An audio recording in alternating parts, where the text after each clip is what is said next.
राधे राधे, जय श्री कृष्णा। स्वागत है आपका नर्सिंग विजन में। आज हम पढ़ने वाले हैं सीपीआर और जो बाकी का जो टॉपिक छूटा है इमरजेंसी में उसे पढ़ेंगे। तो चलिए चालू करते हैं बिना किसी देरी के। सीपीआर सीपीआर का मतलब क्या होता है? कार्डियोपल्मोनरी रिसैचुएशन।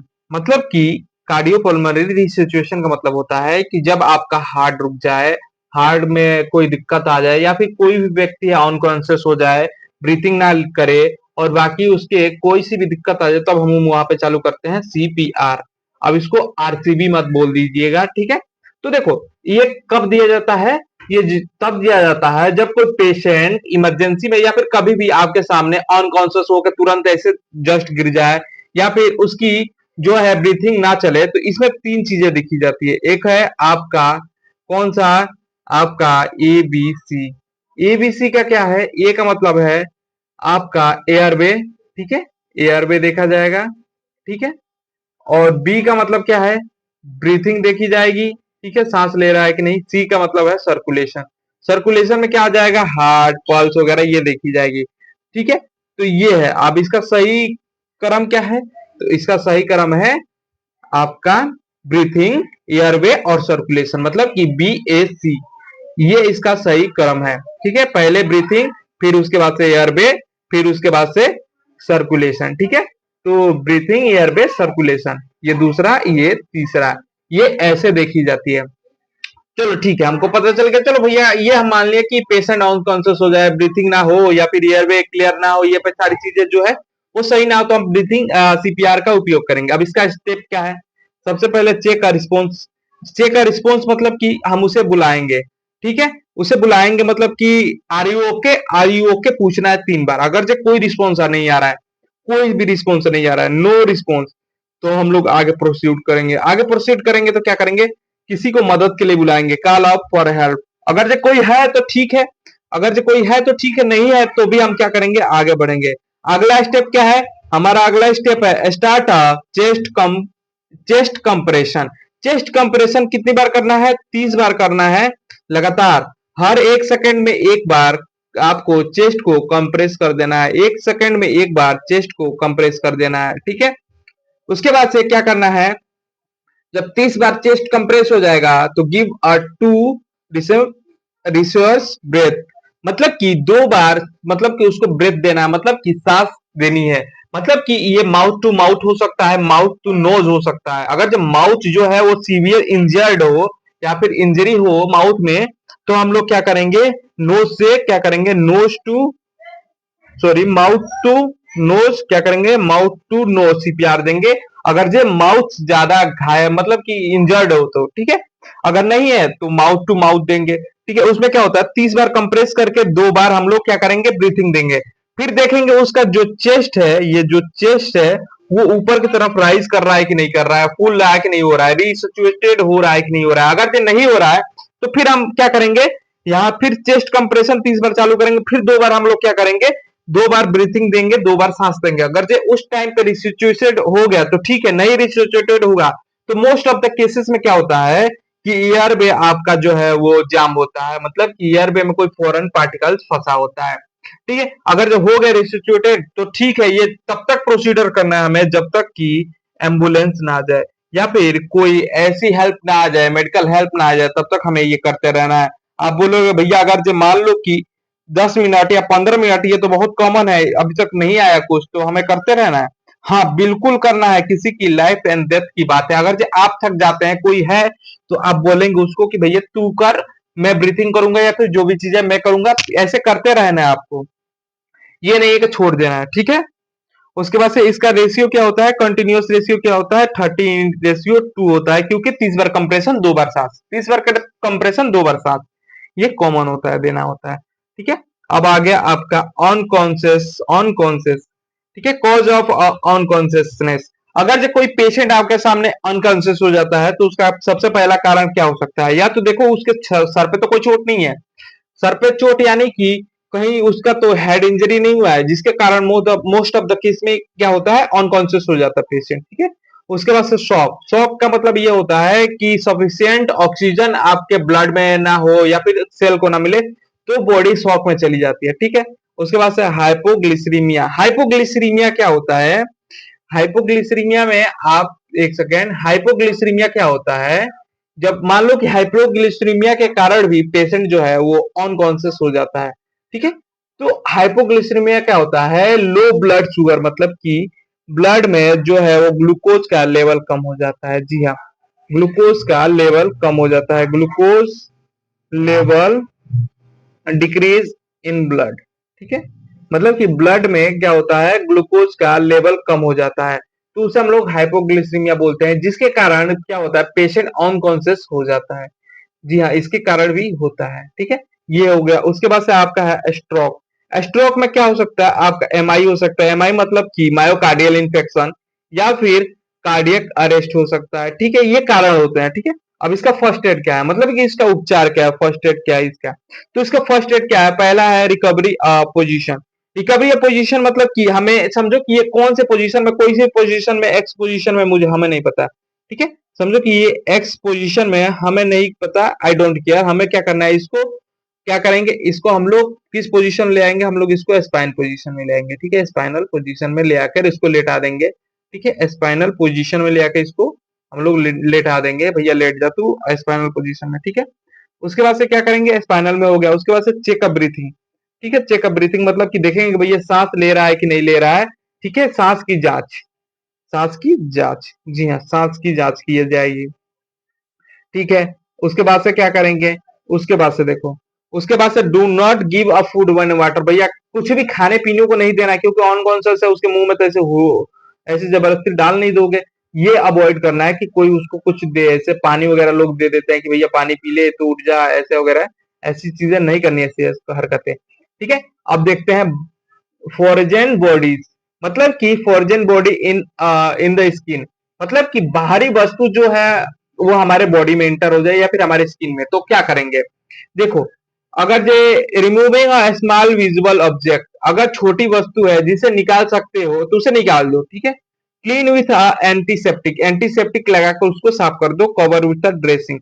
ये समझो ये स्किन है, स्किन के नीचे ये है, तो अगर हल्का सा कट लगा के इसको निकाल सकते हो तो निकाल दो, कोई दिक्कत नहीं है। उसके बाद एंटीसेप्टिक यहाँ पे लगा के इसको क्या करो, ड्रेसिंग करके इसको ढक दो, कोई दिक्कत नहीं है। स्किन के अंदर कोई ऐसे चला जाए कोई फॉरजन पार्टिकल तो कोई दिक्कत नहीं है, निकाल दो, ठीक है। अब उसके बाद से फॉरजन पार्टिकल इन आईज, अगर जो मान लो कि बाहरी चीज जो है आंखों में चली जाए, तो सबसे पहले तो उससे रगड़े नहीं, उसको रब, सबसे पहले हमारा काम क्या होता है कि हम उसको रब करने लगते हैं, रगड़ने लगते हैं, तो आंखों को नहीं रगड़ना है, ठीक है। Wash with a clean water, मतलब कि साफ पानी से धोना है, अगर जो हमारे आंखों में कुछ चला जाता है या फिर किसी के भी, तो साफ पानी से धोएं। उसके बाद से कवर आइज अ लाइटली, मतलब कि हल्की पट्टी से क्या करें, आंख को कवर कर दे, ठीक है, लाइटली, हल्की पट्टी से, ठीक है। उसके बाद से जरूरत हो तो रेफर करें, if need, refer if needs, मतलब कि रेफर का मतलब ये है कि कुछ हैवी ऑब्जेक्ट जाके अंदर गड़ गया है तो रेफर करना पड़ेगा ना, आईज के पास, आई स्पेशलिस्ट है या फिर जो भी है उसके पास, ठीक है। उसके बाद तो रेफर करना पड़ेगा ना। अब foreign body in ear and nose, मतलब कि फॉर्जन जो बॉडी है वो हमारे आंख, सॉरी नाक और कान में चले जाए तो क्या करें? Do not insert a tool, खुद से ही औजार डाल के इसको निकालने की कोशिश ना करें। समझो कि ये किसी का ईयर है, इसके अंदर ये कैनाल है, ठीक है। इस कैनाल के अंदर कुछ चला गया तो इसमें क्या, इसमें लोग क्या करते हैं, सीधे सीधे क्या करते हैं, एक स्टिक लगाते हैं और इसको ऐसे निकालने की कोशिश करते हैं, जो कि नहीं करना है, ये नहीं करना होता है, ठीक है। उसके बाद से till a head to affect a side, मतलब कि ये क्या बोल रहा है, सिर को झुकाए, मतलब कि जिस साइड है, इस साइड है तो इस साइड ऐसे झुकाकर देखे कि निकल जाएगा तो सही है, ग्रेविटी की हेल्प से तो कोई दिक्कत ही नहीं है। नहीं निकलता है तो क्या करेंगे, नहीं निकलता है तो यहाँ पे रेफर टू हॉस्पिटल, दूसरे हॉस्पिटल में भेजेंगे, और क्या ये करेंगे, ठीक है। अब आ जाता है foreign particle in a body thorax, thorax, thorax, thorax, thorax का मतलब तो पता ही है ना, छाती, ठीक है। अगर जो छाती में कोई बॉडी चली जाए तो इनकोरोजिंग कफिंग, मतलब कि सांस लेने के लिए दिक्कत होगी, खांसने के लिए कफ होगा, ये सारी चीजें होगी। कफ, कफिंग का मतलब होता है कि जो हमारा ये एयर वे है उसमें कफ आ जाते हैं, कफ कहने का मतलब है जो म्यूकस वगैरह है वो उसके लेयर आ जाते हैं, ठीक है, उसे हम लोग कफिंग बोलते हैं, ठीक है। उसके बाद से आ जाता है परफॉर्मिंग हेमिलिकल मैनेवर्स, हेमिलिकल्स, हेमिलिकल्स मैनेवर्स, हेमिलिकल्स मैनेवर करें, ठीक है। उसके बाद से start CPR if patient is unconscious, मतलब कि पेशेंट अगर अनकॉन्शियस है, बेहोश है, तो हम वहां पे क्या करेंगे, CPR देना चालू करेंगे। ठीक है, अब आ जाते हैं कहाँ पे, अब आ जाएंगे हम लोग यहाँ पे। यहाँ पे कहाँ पे, बर्निंग एंड स्कैल्प्ड। ठीक है, टाइप ऑफ द बर्न्स। ठीक है, अगर जे कोई व्यक्ति जल जाए या फिर कुछ भी हो जाए, जलना सबसे सबसे पहले समझो। फर्स्ट एड उसका क्या होता है, फर्स्ट एड उसका क्या होता है, फर्स्ट डिग्री क्या होता है, देखो, हल्का जला हो, ठीक है, फर्स्ट डिग्री। और उसके बाद से सेकेंड डिग्री, मतलब सेकेंड डिग्री का मतलब कि फफोले, फफोले यानी कि थोड़ा ज्यादा जला हो, और थर्ड डिग्री का मतलब कि गंभीर। ठीक है, ये थोड़ा माइल्ड हो गया। ठीक है, और ये आपका थोड़ा सा ज्यादा हो गया, और ये आपका मॉडरेट। ठीक है, ये मीडियम है आपका। ठीक है, ये ऐसे है। तो अब देखो इसका फर्स्ट एड क्या है, फर्स्ट एड क्या है, सबसे पहले हम क्या करेंगे, सबसे पहले हमारा काम है 10 से 20 मिनट तक ठंडे पानी से धोएंगे जहां पे जला है। ठीक है, वहां पे क्या करेंगे, 10 से 20 मिनट तक उसको ठंडे पानी से धोएंगे। ठीक है, उसके बाद से कवरिंग विथ एस्ट्रॉयल ड्रेस, एस्ट्रॉयल ड्रेस से उसको ढक देंगे। ठीक है, उसको स्टेरॉइड ड्रेस से ढक देंगे। Do not apply oil and toothpaste. देखो, तेल और टूथपेस्ट जो है वो नहीं लगाते हैं, ये बहुत लोगों का मिथ है कि जल जाता है तो तुरंत क्या करता है, टूथपेस्ट लगा देता है, भैया ठंडा होगा, ऐसा नहीं करना चाहिए। ठीक है, उसके बाद से आ जाते हैं पॉइजनिंग। पॉइजनिंग मतलब कि कोई व्यक्ति जहर खा लिया या फिर कुछ भी आत्मत्याग, आत्मदहन करने की कोशिश करे तो क्या, पहले टाइप ऑफ पॉइजनिंग देख लेते हैं, फिर इसका फर्स्ट एड देखेंगे। ठीक है, पहला देखो, इंजेक्शन। ठीक है, इंजेक्शन मतलब कि कुछ खाने से चला गया हो या फिर खा लिया हो। उसके बाद से इनहेलेशन, सांस के द्वारा अंदर चला गया हो पॉइजन। ठीक है, उसके बाद से आता है इंजेक्शन, इंजेक्शन से कोई व्यक्ति पॉइजन ले ले। ठीक है, ये 3 टाइप्स के हो गए। ठीक है, ये 3 टाइप्स के हो गए, इंजेक्शन, इनहेलेशन और इंजेक्शन। ठीक है, ये आपके हो गए। ठीक है, तो इसका फर्स्ट एड क्या होता है, सबसे पहले identify a position, sorry poison, मतलब कि जहर की पहचान करे, कौन सा जहर वो है। ठीक है, डू नॉट इंक्लूडिंग वोमिटिंग। ठीक है, यूजुअली अवॉइडेड। ठीक है, जबरदस्ती उल्टी ना करवाएं। ठीक है, आप यहाँ पे क्या होता है, लोग सोचते हैं कि उल्टी हो गया तो भैया सेफ है, तो जबरदस्ती उल्टी नहीं करवाना चाहिए। ठीक है, अगर जो उल्टी हो गया तो कोई दिक्कत नहीं है, बट अगर जो उल्टी नहीं आ रही है, जबरदस्ती उल्टी नहीं करवाना चाहिए। Take a patient to hospital, तुरंत अस्पताल में ले जाए पेशेंट को, क्योंकि ये पॉइजन तो ले ही लिया है, आपको यही करना है कि आप अस्पताल में ले जाएं, वहां पे स्पेशलिस्ट है, वो आपके काम करेंगे। ठीक है, वहां पे आपके एक्सपीरियंस वाले हैं, वो आपके काम करेंगे। Biting and sitting. ठीक है, मतलब कि स्नेक बाइट कर दिया या फिर कुछ भी हो गया तो क्या करें, कीप अ पेशेंट अ काम, मतलब कि मरीज को शांत रखे। ठीक है, इम्बोलाइज अ लिम्ब, जिस मतलब कि जिस अंग में कुछ, जिस चीज का स्नेक का बाइट हुआ है उसको हम लोग कोशिश करेंगे कि हिलाए ना ज्यादा से ज्यादा। ठीक है, do not cut a shock.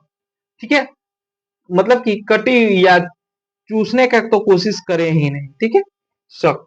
ठीक है, मतलब कि शक करने का या फिर उसको काट के ब्लड निकालने की कोशिश तो करें ही नहीं, क्योंकि बहुत लोग सोचते हैं कि भैया ब्लड निकल गया और उसको खून चूस लिया तो हो गया, भैया उल्टा आप भी पॉइजनस हो जाओगे। ठीक है, सेंड टू हॉस्पिटल, हॉस्पिटल में भेजो तुरंत। ठीक है, अब आ जाता है एनिमल एंड इंसेक्ट बाइट, मतलब कि जानवर या फिर इंसेक्ट आपको काट दे तो क्या करें, वॉश अ सोप यानी कि साबुन से धोए, अप्लाई अ एंटीसेप्टिक, एंटीसेप्टिक लगाएं। ठीक है, ऑब्जर्व फॉर एलर्जी, अगर देखे कि एलर्जी पे नजर रखे कि इस केस में क्या होता है कि एलर्जी हो जाता है ज्यादातर केसों में। अब आ जाते हैं कोल्ड एंड थर्मल इमरजेंसी, मतलब कि ठंडा लगना है या फिर गर्मी लगना है, ये सारी चीज़ों में जब इमरजेंसी आए, बहुत ज़्यादा शरीर का टेम्परेचर लो हो जाए या फिर ज़्यादा हो जाए, तो उस टाइम पे क्या करना है, फॉर शीट बाइट, मतलब कि क्या करना है, स्लोली वार्म करना, अगर जो ज़्यादा मतलब शरीर का टेम्परेचर लो चला जाए। डू नॉट रब, ऐसे रब नहीं करना है। ठीक है, कवर विथ अफेक्टिव एरिया, मतलब कि उसको ढक देना है ताकि वो धीरे धीरे जो मतलब कि जहाँ पे भी हो वो एरिया आराम से धीरे धीरे गर्म हो। ठीक है, अब आ जाते हैं इफेक्टिंग हीट, मतलब कि हीट स्ट्रोक। इसमें क्या होता है, देखो, इसमें क्या होता है, आपका शरीर का टेम्परेचर हाई हो जाता है और क्या होता है, कंफ्यूजन क्रिएट होने लगता है। अगर जो टेम्परेचर बहुत ज़्यादा हाई हो जाता है बॉडी का तो कंफ्यूजन होने लगता है। इसका फर्स्ट एड क्या है, इसका ट्रीटमेंट क्या है, move to a cool place, मतलब कि क्या करें कि हम लोग ठंडे जगह पे जाएं जहां पे बॉडी का टेम्परेचर हो जो धीरे धीरे रिड्यूस हो। गिव अ फ्लूइड, मतलब कि पानी ज्यादा से ज्यादा दे, ठीक है। उसके बाद से ठंडी सॉरी कोल्ड अ कंप्रेशन, मतलब कि ठंडी पट्टी करे या फिर स्क्रबिंग करे, मतलब कि पट्टी दे, ठीक है, जिसको बोलते हैं ठंडे पानी से पोंछना शरीर को, ये सारी चीजें करे जिससे कि टेम्परेचर लो हो। उसके बाद से आ जाता है कम्युनिटी इमरजेंसी। कम्युनिटी इमरजेंसी क्या होता है? Earthquake, flood, fire, road accident. अभी देखो ये सारी चीजें कम्युनिटी इमरजेंसी हो गई, ठीक है। तो इसमें काम क्या होता है? इसमें काम होता है हमारा आपका बेसिक लाइफ सपोर्ट देना है, कोऑर्डिनेशन से चलना है, उसके बाद से ट्रिगर ट्रिगर वो करना है, मतलब कि कार्य करना है, वो उस टाइम पे छूटना नहीं है। तो ये आपका चैप्टर होता है खत्म पूरा आपका फर्स्ट एड। तो आज के लिए इतना ही। Thank you. राधे राधे, जय श्री कृष्ण।